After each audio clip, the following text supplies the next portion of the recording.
What is going on, Chiefs Kingdom? Welcome back to another episode of The Kingdom Says. I am your host, as always, Garrett Williams, and on my left, your right, I've got my one usual co-host here, Kyle Henning. Kyle, how are we doing tonight, sir?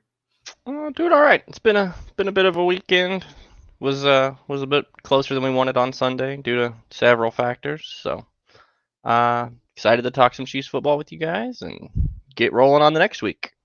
Yeah, it definitely wasn't quite the expected turnout for the game. A lot of very questionable things. There was a little bit of a Freaky Friday type vibe going on during the game, where it seems like Patrick Mahomes and Zach Wilson kind of switched bodies there for a second.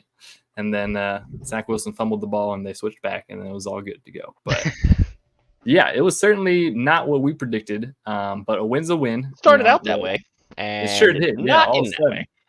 And then there's always those things that happen during games. Little momentum shifters like a safety that didn't actually happen. Yeah, a phantom holding call face mask in the back of the end zone that happened in the field of play. So that's always fun to deal with. And then, there's a couple other we're going to talk about some of the crazy stuff that happened in this game, but let's just say Sunday Night Football in MetLife. It was definitely an interesting one. Obviously, Taylor Swift was there once again. That was another big storyline. She brought a whole friggin' crew to this one. All the celebrities out too. There's Ryan Reynolds, Hugh Jackman, Blake Lively, Blake's sister, I think. Okay, was also there. Yeah, he's also super famous somehow or something. Yeah, there's a whole cat. It was kind of funny to me when I was looking. I was like, Donna Kelsey in the suite. Taylor or Brittany was up there after going to dinner with all the girls the night before. It was a whole party. Yeah, that first shot of them all walking in was really funny because it was like Taylor, and then following behind it was just like Hugh Jackman, Ryan Reynolds, just like awkwardly walking in behind her. It's like very weird. I don't know how they must have. It was an interesting night, to say the least, to see all those people in there. Ryan Reynolds looked like he got lied to. Not gonna lie, Ryan Reynolds looked like he thought he was going to a soccer game. The football with the U, not the double O's, and he did not appear to be having his normal sporting event time. Yeah. So certainly that was an interesting storyline pregame, and then as soon as the game started, though, it seemed like it was gonna go stress-free, as we always hope, a stress-free Chiefs game, but can never be like that. Of course, we go up 17-0 very early on. Like not even, it was like the second quarter we were up 17-0. Yep, right at the beginning of the second quarter. Yeah. So then the offense, they had a couple great plays out early, and then the Juwan questionable calls. And I know momentum's not real, but it absolutely is in sporting events. Real. Yeah. They got it wrong again. Mm-hmm. I wish I could say I was surprised that the NFL officiating crew got something wrong, but not surprised. We'll get to the other things that the rest of the world thinks they got wrong, but they actually didn't later. When you have that, and then Patrick does whatever that was on two of those throws, because hey guys, guess what? He didn't play very well Sunday. He made two very uncharacteristic, very bad throws, at least. Bad. Yeah, very bizarre throws. I mean, it was just two completely interceptions throws. I mean, the one it was an off-platform throw, which obviously he makes those all the time, but there is something to think about where it's like, hey, maybe put the platform on there, but just really just underthrown to Kelsey. Both of them were just severely floated underthrown balls. Yeah, but it was just like there's a couple of times on Sunday night where it's like, is not Pat 100%?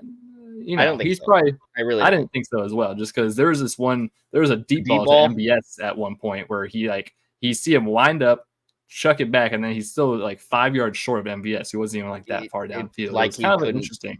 I don't know how much the turf is to be discussed because MetLife sucks, and how much he trusted that ankle, planting it hard in that ground. Definitely seemed like someone really was kind of step into that stuff. His completely I still think that ankle's bothering him some, and it probably will for at least a couple weeks until we can get into the bye.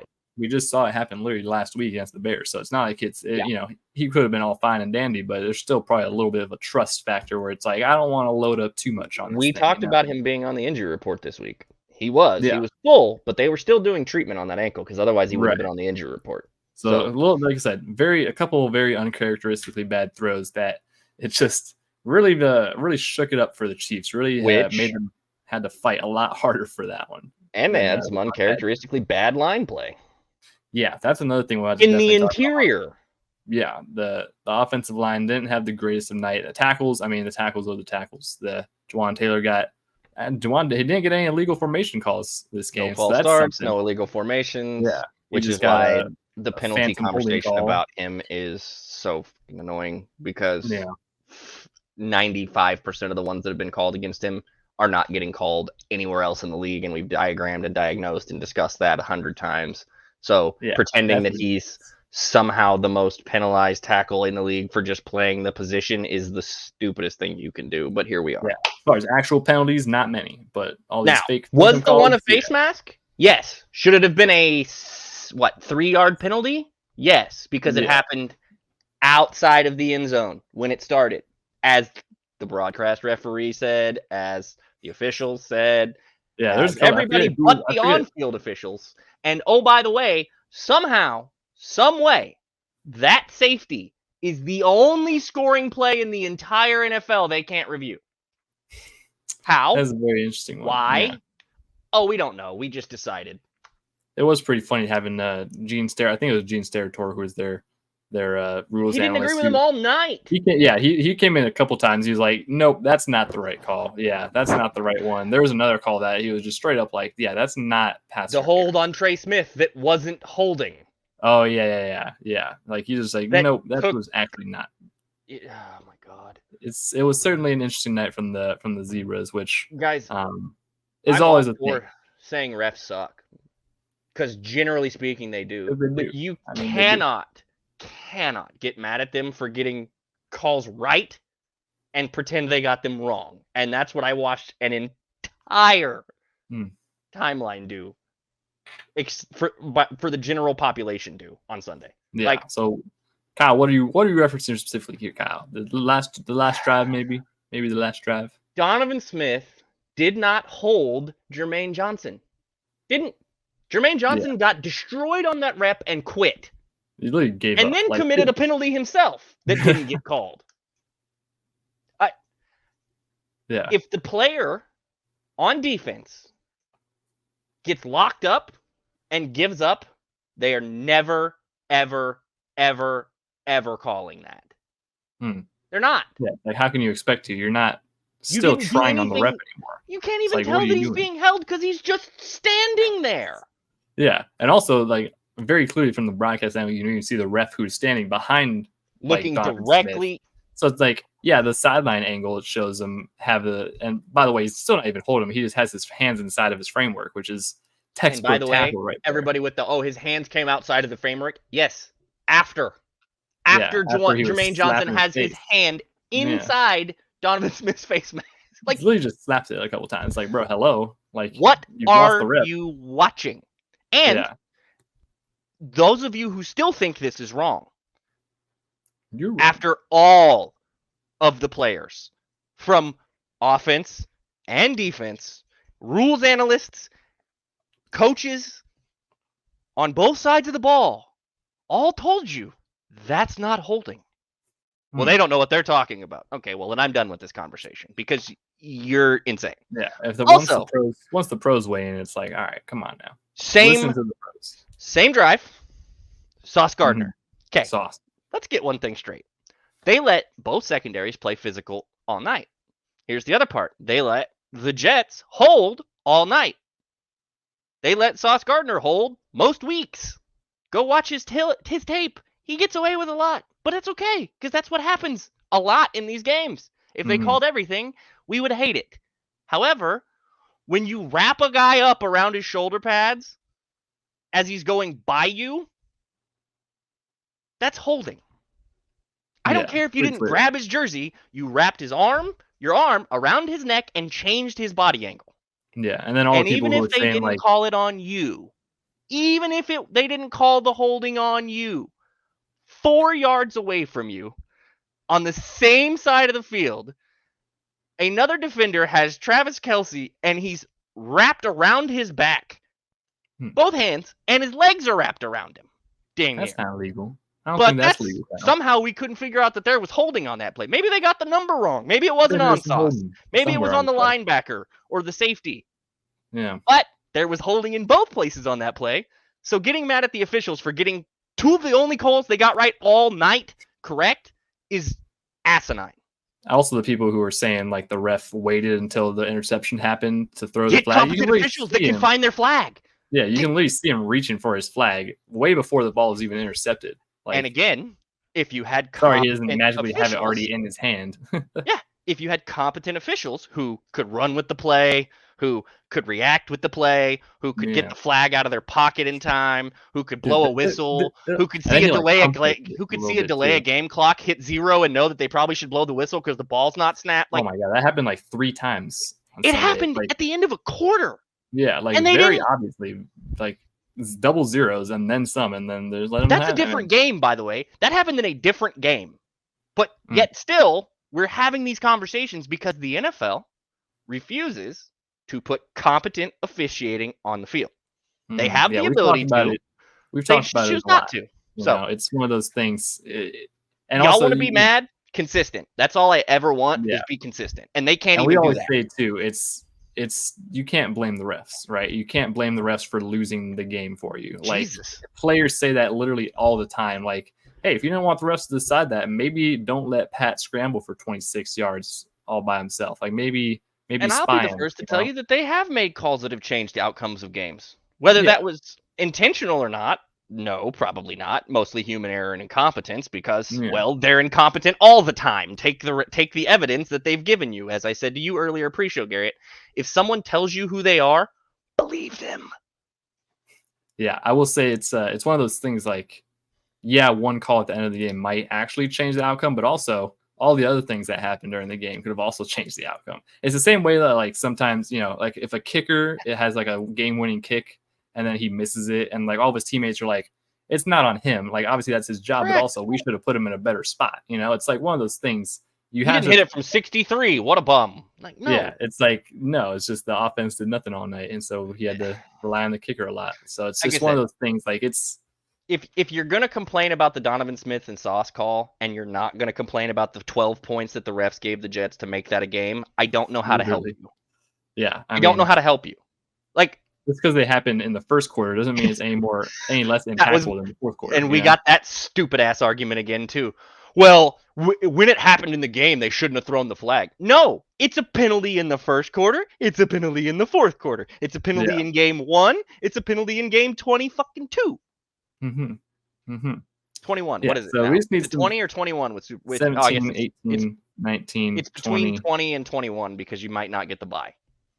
I think it's 20 and 21. Yeah, you're right. So let's get the Pro Bowl. So it's a penalty. If it's a penalty, call the penalty. So basically, everybody complaining about the refs. Hey, get over it because they're not going to change. Hey, guess what? They're not getting any better. Because the NFL doesn't care. They don't care until. I mean, they're never going to care. It's not an unfair situation. There's a way. Maybe there's one way. Vegas. Yeah. Vegas tells them to stop letting officials screw and ruin things, especially if it screws Vegas a few more times. Then Vegas, they'll get mad. But you know who might change it, Kyle? We didn't even think about this, obviously. Taylor Swift. Ooh, get the Swifties get up all up in the NFL's kitchen might help. Yeah, get the Swifties onto the refs, right? Once the Swifties start breaking down how bad the refs are, I mean, that's some public. According to Sauce, if he was the Swiftie, he wouldn't have got a flag because just like his head coach, he can't accept responsibility for the L. Also, maybe just be more of a fan of Taylor Swift, and that won't happen. That was hilarious when Robert Saleh got that unsportsmanlike penalty at the end. It's like, bro, just calm down and you lost the game. Get over it. If you want to be that mad at the end of the game, Robert, I didn't see you screaming at him when they gave you guys the advantage the whole first half with the BS that they called in. Now wait a minute, because you're not even in that game if that doesn't happen. But you were only mad about the end of the game, and it's all the refs' fault you lost. I'm kind of surprised there's only the one penalty that they gave him. Or it could be that the guy you traded multiple draft picks for played 4 snaps for you. His backup that you decided to keep, that you basically tried to get rid of by replacing him with him and not really keep him, but now you kind of believe in him, played better than he's ever played in his entire life in the NFL, by the way, and you still lost. Of course, it happens versus the Chiefs, but yeah, still it is a pretty heartbreaking defeat. Yeah, and that overall was Patrick offense giving you 2 more opportunities with what we've already talked about, which were bad throws. So, offensively wise, obviously the passing game wasn't quite there, but the run game, all right. The defense is legit. The Jets, man. That secondary is no joke, and that pass rush is stout. Hence the reason your offensive line struggled with the pass rush. They really opened it up, and one man really took over this game. That I mean, without this man, I'm so glad he did. It would have been a tough game, I think. Isaiah Pacheco, big for him. Phenomenal game. I mean, I was Homecoming so excited game, baby. I literally had my Pacheco jersey on too when he got his first touchdown. I was like, oh my god, this is crazy. A phenomenal game. He had like 115 yards rushing, 43 yards receiving, like just phenomenal 50 plus total yardage. Yeah, like had the one big touchdown run with Trey Smith absolutely laying a guy out to lead the way. They missed a call on that play too, but well, I don't see any people getting mad about that. Oh, they are now that they found it 3 days later. Yeah, always gotta get mad. But yeah, Pacheco, absolutely phenomenal game from him. Just, I mean, the way he runs, we've talked about it all the time. The way he runs is just punishing the earth. You know, it's just every step. It's like his first step of acceleration, and then he keeps on going. It's crazy. Like, and can we talk about how he gets in defenders' heads? Because I don't know if you saw it, but I definitely did. He runs a big hard run, gets like 6 yards, did some push-ups, got up, get himself back into it. Rips off an 11-yard run. C.J. Mosley makes a tackle after 11 yards. Yeah, it's like, hey, congrats, DJ. Yeah, you just allowed a first down, buddy. You just got another first down. Allow that, yeah. Would you like a golf clap? You're looking a lot like Bart Scott right now, Haas. Yeah. So it was good. It was really good to see Isaiah Pacheco. Like you said, return to his home state, his first ever NFL game in New Jersey, and just absolutely balled out. He was without him and Brian Cook, who we'll get to when we get to the defensive side of the ball. Yeah. They don't win that football game. That was huge. Yeah. So big shout out to Isaiah Pacheco for sure. Got to give him his props. 100%. He was amazing. And he was really good. He definitely saved the game. As he continues to evolve and really develops maybe a dual threat option to his game. Yeah. If he can add, he is a pretty good dual threat option. Like, they dumped it off to him a couple times, and their main concern is his pass blocking. Yeah. Okay. We knew that last year. We know that they didn't trust Clyde to pass block. That's why Jerick McKinnon played third down all freaking year. Yep. Isaiah has started to, and even more so than when Clyde developed as far as the pass blocking, because Clyde has some limitations. He's just too fucking small to block some of these guys. It just is what it is. It's nothing against Clyde, but he's not big enough to block some of the guys that he's got to have to block sometimes. So it is what it is. But Pacheco has more ability overall, higher ceiling in that category, strictly based on his size. Definitely. His size, his strength. I mean, he is way more set up to be a pass blocking back than Clyde ever was, and that's just genetics. Yeah, sorry. And as Eric Bieniemy has said about 1,000 times, pass blocking is like 95% want. Yeah, exactly. And I don't think you're ever going to have a want issue with Isaiah Pacheco. So he wants to do everything. Yeah, he wants to just. Yeah, he's a good player. I do like the fact that he's playing so well. They don't have to use Jerick as much early. Yeah, it is good to see. Save Jerick for the postseason. I know they messed up the Bears with him a couple touchdowns last week or whatever, but that was mostly because they pretty much picked what they wanted to do. Yeah, but as far as carries, I think he got like literally one carry on the night. Yeah, which is great, and it was short yarded, and it was a couple yards and back towards their own goal line when they ran him to get out. Yeah, it was a third and short thing. I think it was one of those crazy third and shorts that we converted. Which, hey, third and short, by the way, 2 touchdowns off those in the early goes, and so that was pretty good. Also, we saw a pseudo quarterback sneak from Pat. I'd prefer we do it a little more traditionally than fumbling the snap and doing it. But imagine that was like a called thing. He's like, hey, I'm gonna pretend to fumble this. I'm gonna drop this, pick it up, and get the first. Yeah. Like he's like, they won't let me sneak it. I'm gonna do it my way. You know, that'd be. I wouldn't put it past him. I wouldn't put it past him, but I also would prefer him to just that was like part out and just do the sneak part. Yeah, maybe just call your own sneak. That'd be cool. But that'd be fine. Either way, offense had an interesting. It was an okay day. The running game. It was an okay day. Yeah, they could have scored 30. They opted not to. Yeah, and like we kind of said, like very vanilla play calls. You know, they Dude, really weren't alright. taking anything out the bag. You know, All it right, let's was talk about this because the wide okay. receiver conversation has become insane, right? Mhm. Am I alone here that the wide receiver discourse about this team has gone It's a off little the insane. rails the last And week? there is some insanity to it. There's a lot of insanity to it. Actually, I Guys, want to say that. there's one receiver. I'm sorry, there's two receivers on this team that have played for more than 3 years in this league. Two. They're young. I think it's 3 actually. We've tried. Who is the third? MBS, J. MVS and Watt, Justin Watson. Kadarius Toney. Is this his 3rd year? I said more than 3, and he's in his 3rd year, I think. Okay. Richie James, no, he's on that. We don't count him. IR doesn't count. You're right. Sky Moore, right. Justin Watson, You're right. Rashee Rice, Montre. How many seasons does Washington play? I think punt only like returner 2, that we added, maybe like 2, 3. maybe in his 3rd year. So again, very very young kids. That's a good point. So with a very young offense in a very intricate Andy Reid system, at the beginning of the year, what do? Even when they don't have a young offense at the beginning of the year, very boring, very simple, not really showing much. Yeah, they give very minimal effort. I watched enough. I didn't get the chance to sit down and watch all of the tape today because I felt like crap all day. Spoiler alert for some of you guys. Not to Garrett. Garrett knows I haven't felt good all day. But for those of you listening and watching, it has not been my best health day ever. On that front, you can't. I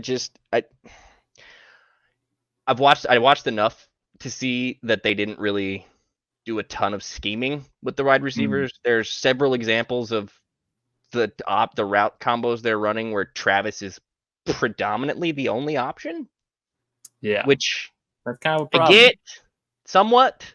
I kind of get it, but also at the same time, why? Because maybe not.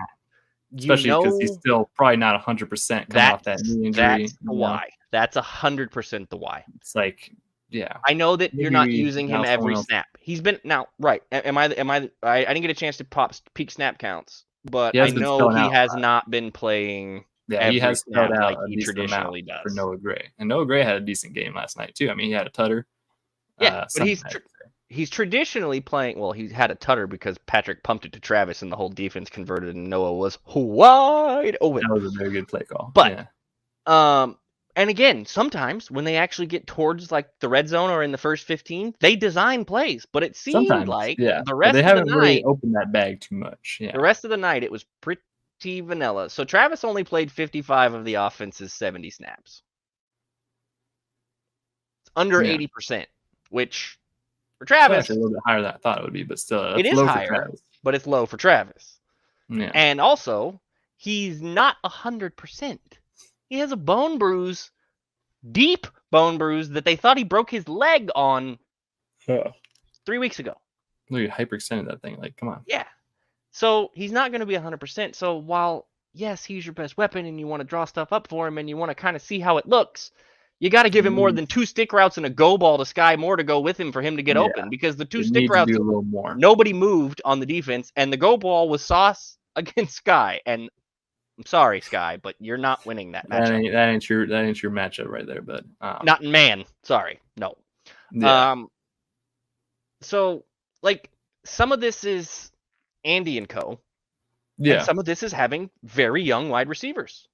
And for all the folks who Patrick doesn't trust them, well, not yet, not fully, not in every situation. He definitely doesn't trust them right now, but also not in every situation. Really. But he's also at some point he has to get comfortable with them because that's his job too. It can all be everybody else's fault, but never Patrick's. And guys, he's a big boy. He can handle it. And also, it is his fault sometimes. Now, am I telling you that all the wide receiver issues are his fault? No, not even close. Yeah, and would the wide receivers being able to get separation more help him? Yeah. Yes. But also, it's just like you said, it's a young season, and there's a lot maybe of if they actually design some plays for these young kids to run some routes to get them open, that would help. I think the thing about it is it's so easy to overreact to the Chiefs in September and October. And I think we forget about it every year. Every year. A lot of people forget about it. Like, you're reminded, like, hey, this is like I was saying to people at work, like, Sunday was the most normal October Chiefs game ever. Like, that was nothing out of the ordinary for October Chiefs games. Like, it's just going to happen. You're like right. that. But you're yeah, right. like, it's literally, they played down to their opponent. They do a bunch of random stuff. It's like KU basketball all the time sometimes. Like, KU fans may get mad at this, but for like 15 years or more, your guys' MO has been you beat the crap out of good teams and then play like absolute nonsense against bad teams. Yeah, so, like, that's a legitimate thing for the Chiefs in October. Like, they just mess around. They do stuff. How many tweets did you see on Sunday that said this was the Colts game from last year? Or from Colts game or the Titans game a couple years ago? The Texans game from last year where they barely beat them? Yeah, exactly. Like, there's, like, basically all of the October games last year for the Chiefs. It was just like close one-score games against inferior opponents. And it's like, that just happens. That's just what they do. In the NFL, it is very hard to win football games. I don't give a shit. You cannot ever lay over and just ask the Dallas Cowboys how hard it is to win football games in the NFL, because they got their butts whipped by a team that everybody thought wasn't going to win a game against a JV high school team this year. Arizona Cardinals, Joshua Dobbs tore them up. Gunslinger, yeah. Now, do I think Joshua Dobbs is a great NFL quarterback? Absolutely not. Is it hard to win on Sundays in the NFL, on any day in the NFL? I can't even say Sundays in the NFL. I can't even say Sundays anymore because they've got games on 5 days a week now. Any given day. Yeah, any given day you can get got in the NFL. You can get beat. And it's a tough league. There's not as much margin for error in it as everybody thinks there is. The parity in the NFL exists for what people a reason. think. Even the worst teams would absolutely smoke Alabama. Like, it's just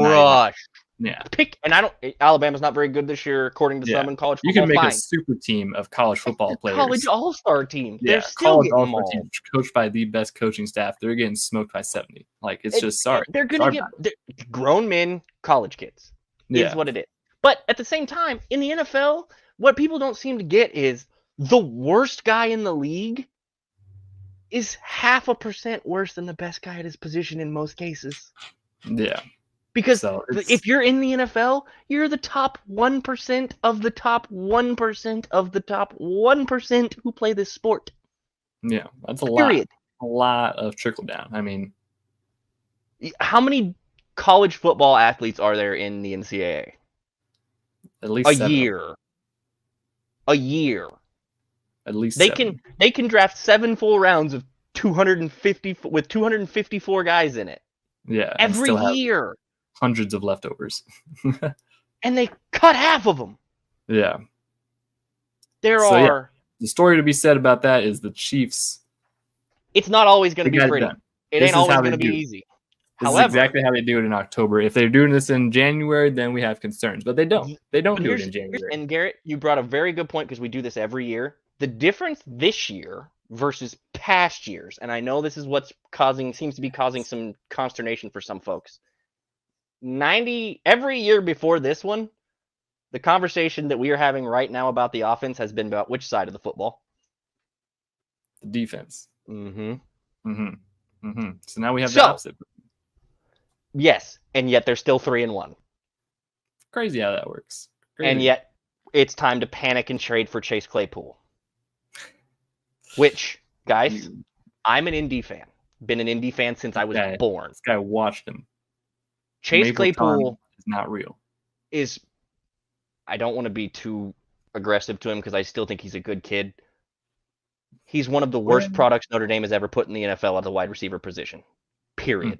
Not based on his skill set, not based on his ability, based on his want to play the game. Mm-hmm. Now, you can be on bad teams and not want to be, and I get all that. Every time you step on the field, you're auditioning for 31 other teams also. And every guy in the league seems to understand that for the most part, except that one. Yeah, he's just like, Telling me he's better than what we have on this roster tells me you don't know very much about what we have on this roster, I don't think. You don't know ball. Chase Claypool doesn't block. He doesn't block. He refuses to block. As a matter of fact, there's like 4 plays from last week for the Bears that he just said, and let the guy go by. He doesn't actually do much. He doesn't finish his routes. Any of the things that I'm talking about, does that sound anything at all like what Andy Reid and Patrick Mahomes are about? Do we need more of that? No. Does Andy Reid allow wide receivers to play football that don't block for him? No. Didn't think so. Okay, so now that we've got Chase Claypool out of the way, Chase Claypool, yeah. The other one that I keep hearing is Hollywood Brown. You have 2 of him. You need a third one? They're just not using the guy they have that's literally him. Yeah. Kadarius Toney has played basically none to start this season. He's Marquise really Brown, guys. Yeah. He's not that much different.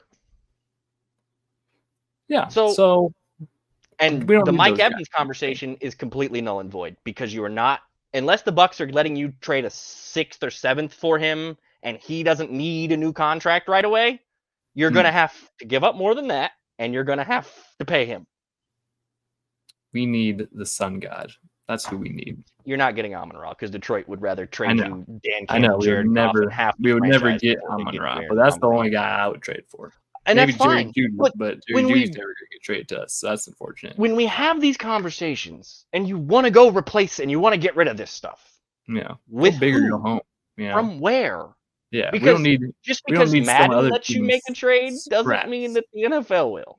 And also, we don't need the Bears scraps of receiver. It's like if you're gonna look at the Bears wide receiving core and try to go get somebody, it's Darnell Mooney, not Chase Claypool. Sorry, just maybe even DJ Moore, but they just got him. But if they were willing to part with them, hey, I'm a little less sold because DJ hasn't had a good year in a while, and he's had some injury stuff, and so is he still the same guy? I don't know. Is it bad quarterback? Probably doesn't help because the Panthers and the Bears both have had very bad quarterbacks while he's been there. That's pretty tough sledding for him. I mean, you can't it sucks for him, and I don't necessarily blame him, but also I don't know that you know what you've got. But here again, I don't know that he's available. Also, kind of the same player we already have. Is DJ Moore going to be available? The Bears looking at getting rid of DJ Moore because they don't have anybody behind him. We just talked about Chase Claypool. Probably not. No, I mean, especially because that was part of the number 1 overall pick trade. And then there's conversation about, this team misses Juju. You know what? You know what Juju misses? His knees. This team misses. What about the Patriots? The Patriots currently on the Patriots with Mac Jones that have more receiving yards, and more snaps played than Mr. Juju. Hunter Henry is on that list. I believe Ramondre Stevenson is on that list. It's their running back. Yeah, that is a running back. For receiving yards and targets. Pretty sure I saw that earlier today. Juju hasn't played much because he can't. So everybody threw temper tantrums when Sammy Watkins was out for games. Yeah, we need Sammy Watkins is out. Honestly, just give me Sammy. You want to bring in a worse, older, you already know he has problems edition of Sammy Watkins? Mm-hmm. He's not older than when you brought Sammy in originally, but he's older than he was last year when you had him and he already had knee problems that you had to manage. I would take Sammy in his current age back right now. That's all I need. Just give me Sammy back. Like I said, man. And the McColl conversation is the only thing about the McColl conversation is he knows how to do the jet sweep stuff better than some of the guys they currently have running it. So that would be your only real improvement on that subject. But at that point, who cares? I think the jet sweep is dead. I think that thing needs to die. It's not dead, but they need to do some different things off of it. Dead. I've seen a lot of jet sweeps around the league that are unsuccessful. Well, naturally, guys are staying home. You see like one successful jet sweep for every 15 The bootleg's becoming less and less unsuccessful because DNs are staying home. Yeah, the RPOs are less and less successful because defenses have figured them out. And you've also noticed that Andy has slowly removed the RPOs from the game, from their game plan, and slowly removed some of these other things. We're going to go back to smash mouth football here in a couple of years. I don't know about that. They got way too many arms in this league. But we're getting smash mouth. The NFL likes offense too much, and they like points too much for it to go back to punching in the mouth run game football. And liking them too much. Let's talk about the defense because they haven't gotten. They were the best unit on the field Sunday. Yeah. Again. It's tough because they actually didn't have that great of a night, but still had a better night than the offense. Yeah, that is true actually. But for the defense's standard, pretty bad showing. I mean, they let Zach Wilson look like Aaron Rodgers out there, which that's tough. 18 points. 18 points. because the It's safety funny. is not their fault. Right. It's funny the Chiefs tweeted that. We're the only team that's allowed 18 points or less. It's like, got it right at the number. I mean, it's true. But you The got it right at defense the number. has only allowed 18 points or less in every game. Now, but they were, the D-line, I think, was probably the biggest. Safety, short field. Yeah. Like, they gave up 18 points on 2 horrible short fields and a BS safety. And the field goal they got off the BS safety possession. They did. They did Now, that. did Zach Wilson do some things I've never seen him do on an NFL field? I mean, he had some crazy throws. There were some of those throws that were pretty undefendable. Perfect defense. You can't even lie. Like, the one Brian that Cook had one, was in coverage on dude in the middle to the tight end up the seam to start the second half. That's good coverage. It's like, all right, Zach, you got one on there. But I think the biggest issue that we kind of saw was the lack of D-line pressure. Finishing is my more concern. That was kind of the problem, yeah. And they had chances on all of the scoring drives to not have that problem. George got home like 3 times and just couldn't get there. It's like, he's so dang, man. I'm not as concerned with the pass rush. They're getting pressure. They've got to finish. And we just talked about youth at the wide receiver position and on the offensive side of the football. These defensive ends are pretty young. George is a second year. Felix is first year. Mike's in his 4th year, but Mike's not young. Mike's a dog, but yeah. Mike's also not got a ceiling that's crazy high. So you're going to get what you're going to get when he's out there, and he's going to give you everything he's got, but he's also not necessarily a world beater. Yeah, overall, like in the league standards, it probably wasn't too bad of a game, but just from what we've seen the first 3 weeks, this comparatively speaking, yes, it's definitely a downgrade from what they have been. But with that being said, they were still getting there. There was just more time for Zach Wilson than more time than I would have liked. Yeah, exactly. More time than you would have liked. Granted, he was getting the ball out so damn fast. Everything was as soon as his back foot hit the back of his drop, that ball was out. That was definitely something that they were trying to work on for. Oh, they had to, because they were going to get him killed if they didn't. Yeah, that was part of the challenge of the Jets' plan, just giving him more confidence. Granted, what did I tell you was their only chance in this game and going forward for the Jets? Letting Zach Wilson deal. Let Zach cook. That was their only shot, cook. And we didn't think they would do it, mostly because we've seen him cook in the past, and it looks like Russell Wilson when he's in Denver. Not great. Could have also kind of because Donna Kelsey was in attendance. So how he likes the older ladies. So Zach played really well. Played incredibly well. As a matter of fact, the defense spent the entire Sunday night complimenting him in every interview and in every tweet that they put out. Chris Jones had to defend him to Rodney Harrison on national TV for 5 minutes because Rodney Harrison was just being an unprofessional douche. Yeah, NBC, you guys have a really bad cast of people. Oh, my God. Like, you got like Jason Garrett breaking down Taylor Swift stuff. You don't need him doing that. You have Mike Tirico, Chris Collinsworth, Jason Garrett, and freaking Mike Florio and Chris Sims all on one set. And I didn't even say Rodney's name. Rodney's pretty bad. I mean, they got like they're not the greatest crew of NBC. I don't like the NBC coverage. It's just too much. I think it's been very, very well known that NBC that's about as unprofessional as I've seen an interview after a game. Bad. Like, bro, what are you talking about, Rodney? Like, what? When you look at the film, isn't he just trash? What? Yeah. Rodney, I know you're a Patriot and you guys hate the Jets, but Jesus, dude. Yeah, that was pretty brutal. It was really good on Chris for showing class there and getting past that. But continuously battling through that psychotic interview. Yeah, it was certainly interesting. But the past game, obviously, with Zach Wilson. What did you think about the secondary? Because they didn't look too bad. We saw some good reps out of L'Jarius Sneed. He went up against they were, like we kind of predicted, they don't really do the whole like left side, right side thing anymore. It's more about just like moving and mixing up matchups. Alan Lazard, I think, got one on Trent. Each one gave up one chunk-ish play. And then L'Jarius, I think, got one on it. But otherwise, pretty good night from the two guys in the secondary there. And the safeties played pretty decently. Mike Edwards had Brian Cook saved this game. Brian Cook, we're going to talk about him in a second. But the overall impression from the secondary, pretty decent game. Obviously, I think they were running a lot of zone, which was interesting to see. They were trying to confuse him. Yeah, and obviously that's kind of where we saw those quick plays happen, where it's like he found those soft spots. He found them. Hey, good job. He found them. He found the soft spots. The throw in the end zone to, I think it was Lazard. I think if that ball is a centimeter in any direction, up, down, left, or right, probably it doesn't get completed. Yeah, like that was a pretty.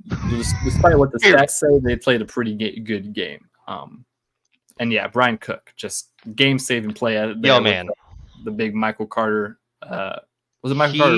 I think it was Michael Carter. Yeah, he had the whole field to defend. It was him. That's a ridiculous running back. Like the whole field, and he is flipped around. Like he's literally having to run his hips twice. That's like one of the hardest tackles to make in football. Period. Yes, that much open space, solo with that much room between you and the. I mean, no one behind him. Like it was the last line of defense for sure. He made an unreal play, and a play that. I mean, it saved the drive. They didn't get any points off that drive. Poorly about guys that were here previously, but I don't think the guy that played that spot last year makes that tackle. No, I mean he's playing in Cleveland. He's very good, but that's not his game, and he doesn't make that tackle. I mean, Brian Cook is a very sure tackler. He's a very athletic dude who can flip his hips like that. And I mean, like I said, the Jets didn't score off that. When drive, I watched that, I was like, crazy play. I jumped out of my chair when he made that play because I was like, oh, I thought they scored a touchdown as soon as he broke through it. I was like, that's 6. That's 6. And then he made that play. And that's not a knock on me not thinking he could make that play. As Garrett mentioned, that's probably the hardest play to make as a really defender. Hard play. Yeah, like it would be tough for anyone to make that play. And like, I think Michael Carter might have played it a little badly. Like I think he should have probably just. He tried to get him to twist, which he got him to turn. Yeah, he just thought getting him. If I was Michael Carter, right, which I'm not, but if I was Michael Carter, all right, I would have hit him a couple more twists, maybe cut on the inside, or just make the actual one cut to the far side of the field and make him run you down on the angle. I feel like NFL players don't do that a lot, where they just don't. They don't like running across the field. They'd rather just run up, which I get. Sure. But, and a running back, and especially that running back, likes contact. Michael Carter is not a guy who's afraid of putting his shoulder in your chest. He probably thought he could maybe. He might have thought he could get through him. I mean, the angle at which he had to have tackled him, like it's not like he has a good chance of getting a lot on him. Square up with him. Yeah, exactly. Like you're not gonna hit stick him. The most Brian Cook can do is just get like a hand on his hand or shoulder and then like drag him down, which he did. Did. Yeah, just a ridiculously hard play to make, and he's probably something that Michael Carter was like, he ain't gonna tackle. That's a second-year player making a game-changing stop. One of those phenomenal 2022 draft picks that just keep on improving. Somehow. That draft, it's actually crazy. So on that front of that, not necessarily that same draft class, but still on the defensive side of the ball, and still with some younger guys who are making their name, we didn't have Nick Bolton. And it showed a little more this game than it did last game. Yeah, they're a little more of a run heavy, bigger power team, So Drew Tranquill, it's really good to have in a passing, versus a passing heavy team. And he did fine. There were a couple reps where he still had some good stuff in there, but he got caught up at the second level on the one big run to the outside.